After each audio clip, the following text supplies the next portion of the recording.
Hi everyone, this is Yulianna Avdeeva here. Tonight I'm so excited to share with you some highlights of our journey through the Well-Tempered Clavier Book 2 by Johann Sebastian Bach. For me it was such a great joy and a wonderful experience to share with you the wonderful music of Johann Sebastian Bach and discuss so many interesting topics and have inspiring conversations with you. Thank you so much for sending your highlights and your comments about our Bach project, and I'm very excited to share some of them with you tonight. Hi everyone, this is Yulianna Avdeeva. It's 7:30 in Central Europe and it's Thursday, so it's time for our weekly stream.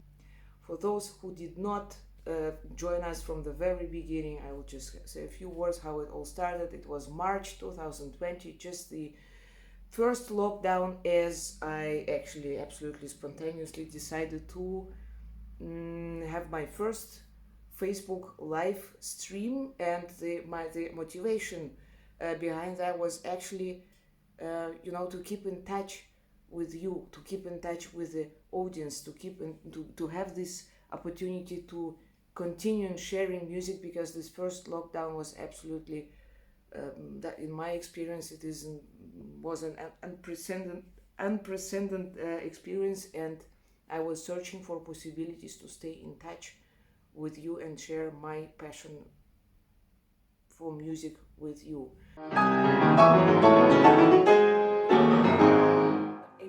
Absolutely furious, music full of fire. This is absolutely amazing, especially this trill, because it's so sparkling. And in one of the first conversations which we had, because the streams which I was doing every Thursday since March 2020 received a great resonance, which made me of course very, very happy. So in one of those conversations where we were talking about Johann Sebastian Bach, I thought that it would be a wonderful experience for me to start a journey through the Well-Tempered Clavier of Johann Sebastian Bach, because I thought that his music for me is somehow,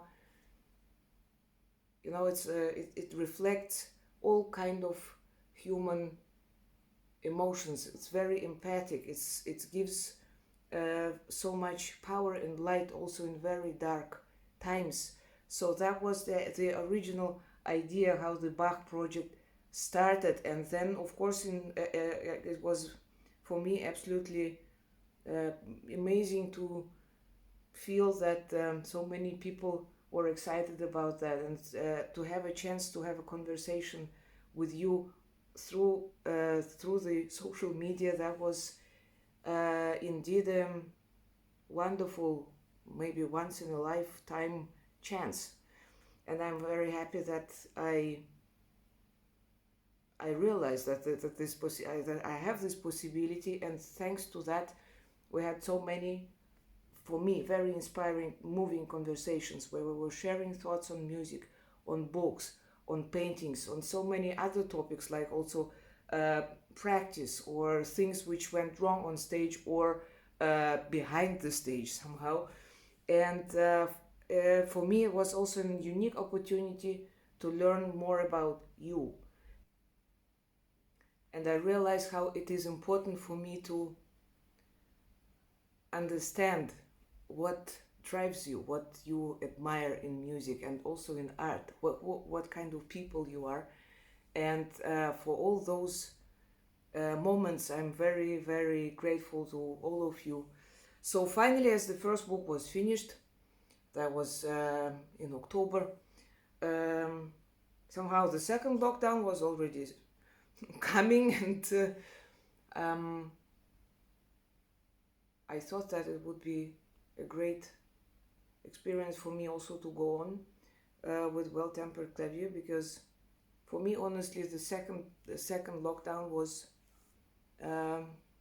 much harder than the first, also in some experiences which I personally had. And the Bach project is the fact that every Thursday I was going online. I was preparing every week this one single pair of prelude and fugue, and then preparing another piece of music which was by different composers, which was associated with this particular pair of prelude and fugue, and discussing so many other topics. That was what was my light through this time. That this experience I will really never forget. This is an extremely valuable moment for me, and indeed this exchange with you about music, about arts, was very, very helpful. That's what kept me going, what kept me believing in good things. So now this journey is over, and I feel a kind of emptiness, because it was around 60 streams which we have done together, streaming almost every week, which is actually somehow I still cannot believe that. And there were many different, many different experiences where I had also great joy to share some places, some other places with you where I was going for performances or for recordings or for streamings. I'm very excited to send you my greetings tonight from Dresden. So excited to send you my greetings today from the wonderful, absolutely amazing, magnificent concert hall, Historische Stadthalle in Wuppertal. In a way, we all were sharing this time together, so you could also see where I was when I was on the road. We also had the opportunity to stream from for example, from the Historische Stadthalle in Wuppertal, which is an amazing, fantastic concert venue, which I very, very much like. And it was, of course, a great moment to be able to have a stream from there.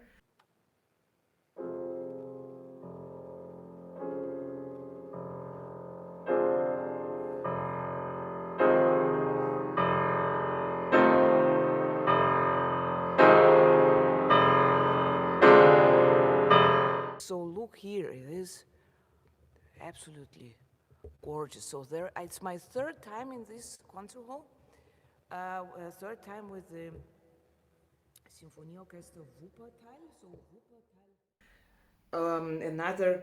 My personal highlights was to show you my school where I started to play piano as I was 5 years old in Moscow.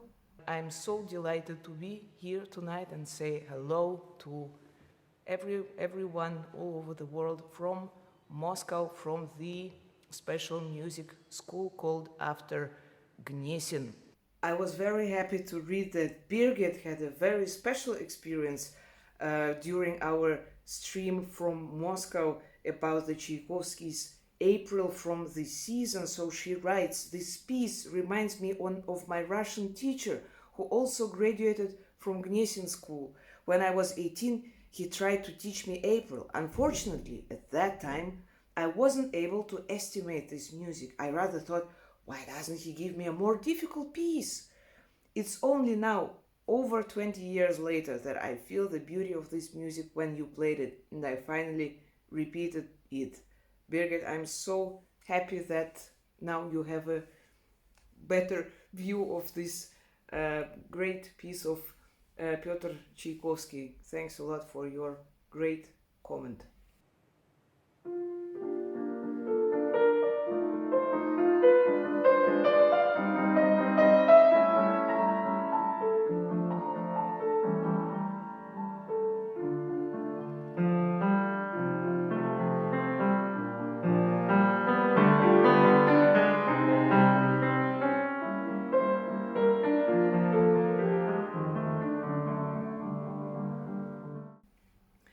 It was very moving for me to be there and to share this very important place with you, as well as, of course, a stream from Gewandhaus in Leipzig, which was another opportunity to share those very important musical places connected with music with you tonight from the wonderful city of Leipzig, which has an amazing music history and is a very moving place for me as well, because as you all know, of course, in Leipzig, Johann Sebastian Bach spent probably the longest period of his life. And of course, another, my personal highlight was the stream with piano technician and great friend of mine, Vincent Schuster, from the Steinway House in Munich, when he showed us all the inner life of the pianos and gave us some great inputs in order how we should take care of our instruments, which for me is very valuable input. So, okay, let's say these few notes. Then, it's rather easy now. And this is really just like touching up voicing.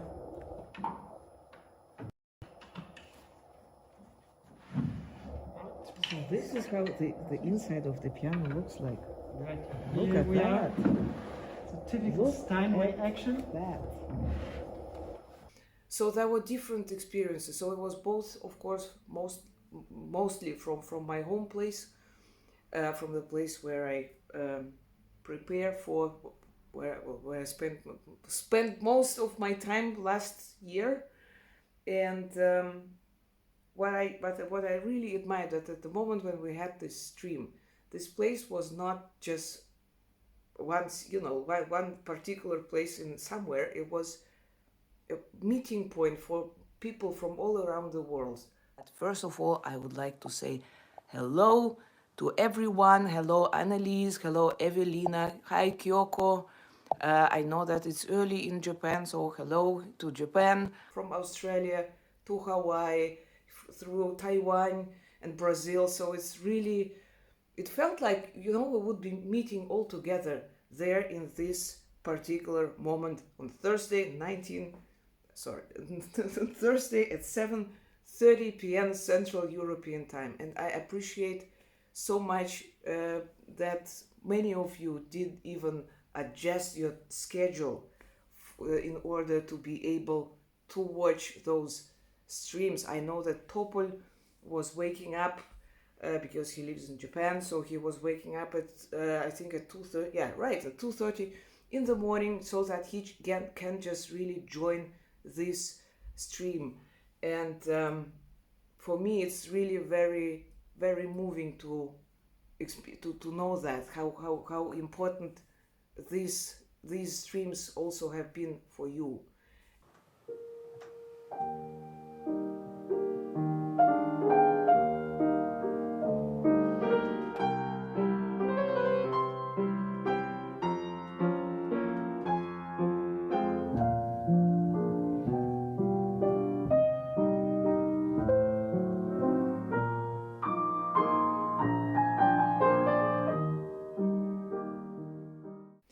In March 2021, we were celebrating our first birthday parties, and it was a great pleasure for me to create this project where many of you participated. So we were all making music together. We were performing Chopin's Nocturne E flat major opus 9 number 2, and I appreciated so much your great passion, your musicality, your wish to make music together. And that was also an amazing chance for me also to see you, to know which kind of pianos you have at home, or which pianos do you use for practice. So that was for me a very, very moving moment to be able to make music together with you. And many of you also sent wonderful, very warm comments about this project. And Hazel is saying, I have to say it was a really moving and exciting experience for me to be the part of something so unique. Playing with yourself and others from all around the world brought me unexpected joy and hope during such a dark and uncertain time as did the whole project. That's absolutely my feelings and thoughts. Thank you so much, Hazel. Rico is saying, my daughter wants to be a pianist. In the last spring, we joined the virtual birthday party on YouTube. It will be a great experience in her life. And I wish, of course, Rico, your daughter Kay, all the best and lots of joy in making music.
Susa Ribeiro and Liz were asking how to improve concentration focus while practicing and how to practice with inspiration. This is also a question which I receive often. How do you practice when you have not much time? How to play a piece as furious as you played it for the first time, even after years.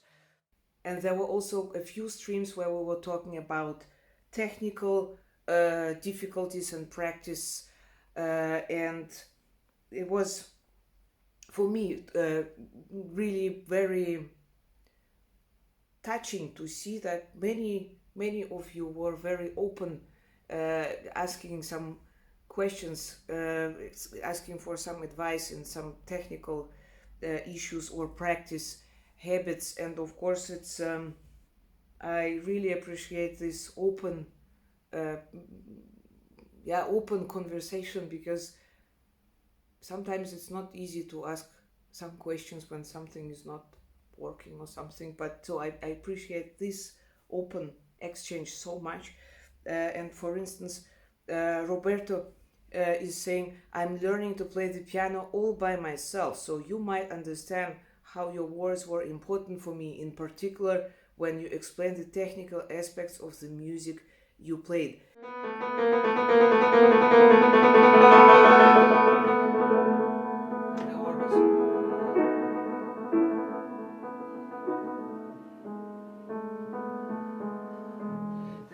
Can be played in different tempo, in different dynamics. It should also, the speed of the trill does not always have to be in the same, so you can start a little slower. Find the beauty in the trill, and don't always remember that the wrist should be always flexible. It should be free. It should not be stuck in one position.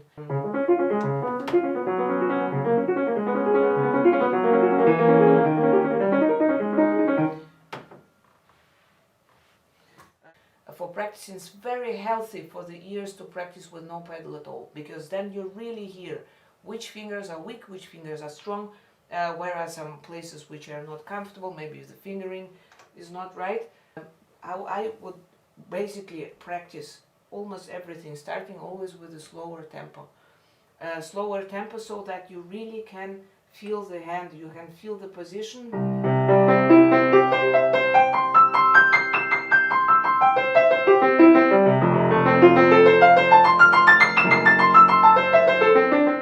Once you feel it in a slow tempo, then you will gradually be able to play it faster and faster.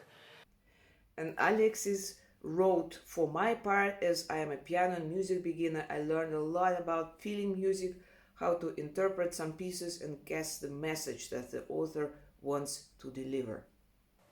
Don't see it as just as a technical challenge. The trill is also an expression of something. In every single technical challenge there is, in my opinion, is indeed a very important message, musical message, and we have to find it and we have to concentrate on it.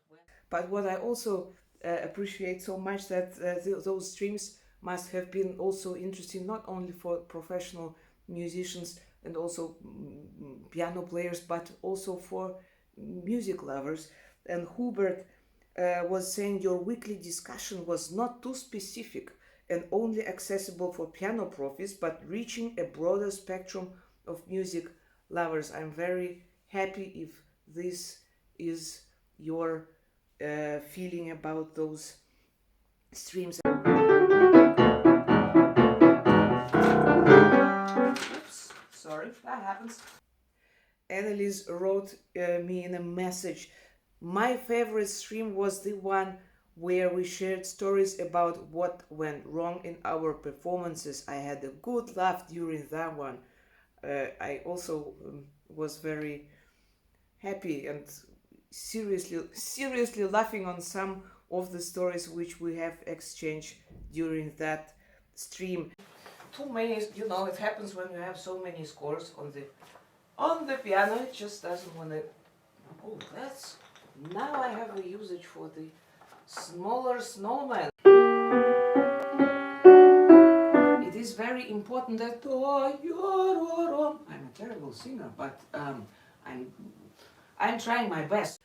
I think that we also had some other quite funny topics which we were discussing. For instance, we were sharing some experiences on the stage, the things which went wrong on stage, or some funny moments, or sometimes less funny moments which happened to me, but also to you. And for me, it is indeed a unique chance also to know what you have experienced. One of the most dramatic moments which I have experienced on stage was during the final round of the Chopin competition 2010, as suddenly the light turned off in the E minor concerto by Frédéric Chopin.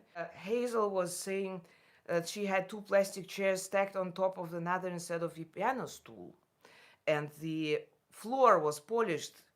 And as her performance progressed, she's saying, I could feel the chairs gradually slipping further and further away from the piano. Well, yes, also the brakes on the piano. It's also a very important thing to double check before starting the concert, because somehow rolling piano, can be a little bit challenging, especially during a live performance. We are human beings, and sometimes we do mistakes, sometimes we fail, sometimes we are not in the best condition, physical condition, sometimes we have circumstances in our lives which affect our soul, our state of mind, but nevertheless, we always give all what we have, our soul. As long as this happens, I'm sure that many people will always forgive and accept any mistake or any imperfection. I was very happy also to learn that many of you enjoyed new discoveries of new pieces, new composers, and I think that for me, what I also discovered for myself during this project is, of course, that indeed Bach was a great inspiration for most of the composers, and there was a chance for me also to see it, really preparing the preludes and fugues one by one, and to find so many associations with the other works. And I'm also glad that you have discovered new pieces by new composers or other composers. For instance, Betty is saying you introduce us to lesser known works by such composers as Weinberg, Schnittke and Paderewski, and every time I either immediately rush to order some music or immediately listen to their recordings, which of course makes me feel really very happy. And Roberto is saying the great discovery for me has been the concerto for piano in strings by Schnittke. It sounds so fresh and original.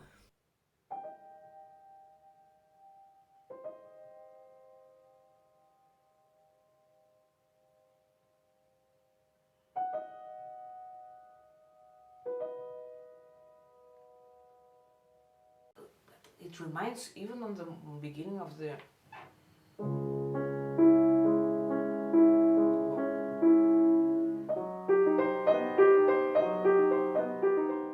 because also the section coming after that is called In Tempo di Valse, which is probably one of the most dark waltzes I have ever heard in my life.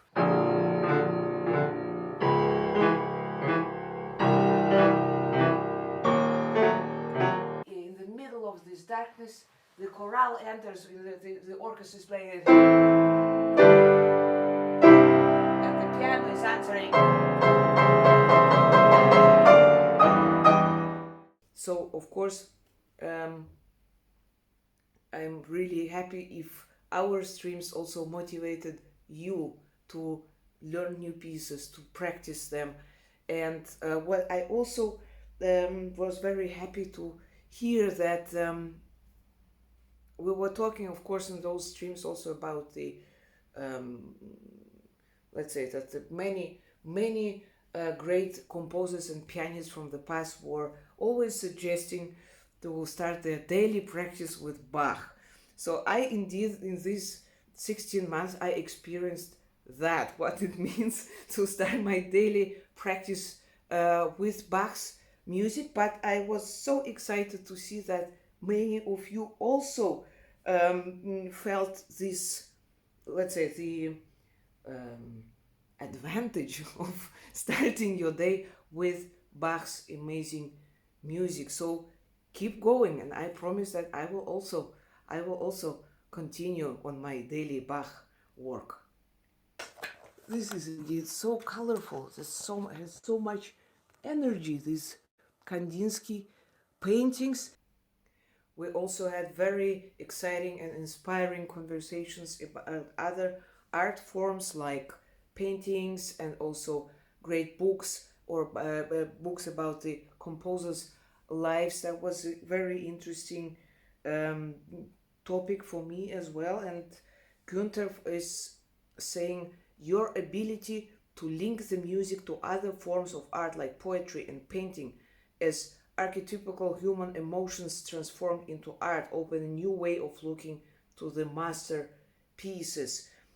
Because, of course, all art forms are connected with each other somehow. Also, reading sometimes gives an amazing inspiration and also helps a lot in order to understand the piece I'm performing. I would compare it indeed with this kind of puzzle that with all information which we receive, it helps a lot in order to get the vision, the own vision. Although it's very subjective, but still, yeah, the clearer the vision, the, let's say, the more personal is the interpretation. Makiko said, I also find it very inspiring that you are able to conquer visualizations of artwork that relate to musical pieces like the Bartok Sonata. I'm often so busy learning the technique that I forget to really appreciate the intention of the composers. I am very happy if those associations which I have, that I could share them with you, because I think, yeah, that somehow that all those art forms are connected, and it helps a lot also to have a, even if this association or picture could change every day, but still that we have also the inspiration coming from other art forms. So those were really very, also for me, very interesting conversations, and thanks a lot also for sharing your favorite books and your thoughts on paintings and poetry which we have discussed. One of my personal highlights was also the amazing conversation with Trevor Pinnock, which we had in December, where Trevor was saying so many inspiring things about his view and his feeling of Bach's music, and gave us the insights of his personal relationship with Bach's music. For me, this will be also another very memorable part of our Bach project. There's no composer like Bach who has his feet on the ground and his head in the heavens, that he can bring the two together so closely that they're the same thing. Bach apparently had a really great sense of humor, which somehow it also, I think, in his music, it is also very audible that he had a very sharp mind. I think for Bach to be human is to accept everything of humanity, and everything then becomes holy. And it's not in these little compartments. The interpretations sort of pass by and they're fashionable or not fashionable, but Bach always remains untouched by our interpretations. They're just a moment of fashion, and they're an honest response or a dishonest response at a moment. But the fact is that the music stays absolutely solid. And this music has taken us through pandemics and wars over centuries, and it will go on doing so. I find that tremendous. It felt very familiar also for me to meeting many of you almost every Thursday in our streams, that we had a conversation together. But I was also very happy to see that you have also started the conversations between each other during our streams, and this is for me also a moment which was very motivating, which motivated me. And I see so many comments also pointing exactly this moment. Sabine is saying we could interact with you and ask you questions, so it has been very exciting. Or Sabine also says it has been interesting reading the comments from other people in the community. Marcus said you have opened a new world for me. And Yao Jiaming, I bought this course, started to play these works after your live stream. Makiko said, your knowledge, passion, and kind word touched me in so many ways. So it was a privilege, great privilege to share the Thursday evenings with you, and to have so many wonderful moments which I will keep in my heart and in my memory.